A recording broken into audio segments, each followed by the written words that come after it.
முடக்குவாதம் இருந்தால் கூட தூக்க முடியாது. ஃப்ரோசன் ஷோல்டராக கூட இருக்கலாம், அல்லது சமயத்தில் மூட்டு பொறுத்து இறங்கியிருந்தால் கூட கையை தூக்க முடியாதே. அது என்னென்னு கண்டுபிடிக்கணும். ஆனால் நீங்கள் கேட்குறது ஃப்ரோசன் ஷோல்டரு கேட்குறீங்க.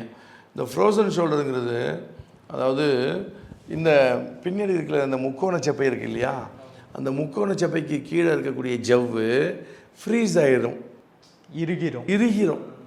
அங்கே இருக்கிறதுனால கையை தூக்க வராது. சரிதானே?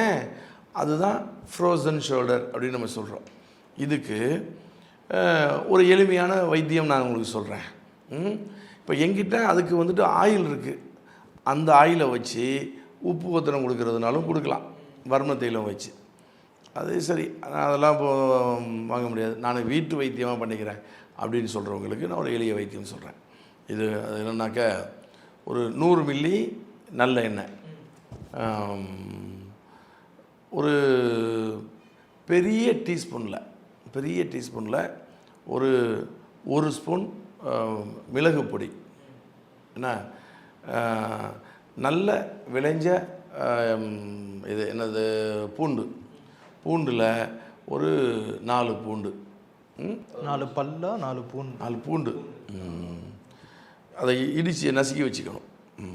இந்த எண்ணெயில் இதையெல்லாம் போட்டு நல்லா காய்ச்சணும். காய்ச்சினா அதில் உள்ள எசன்ஸ் எல்லாம் அதில் இறங்கிடும், பூண்டில் உள்ள எசன்ஸ் எல்லாம் அதில் இறங்கிடும். ஆமாம், நல்லா வெந்து மனம் வரும்பொழுது அதுதான் பதம்.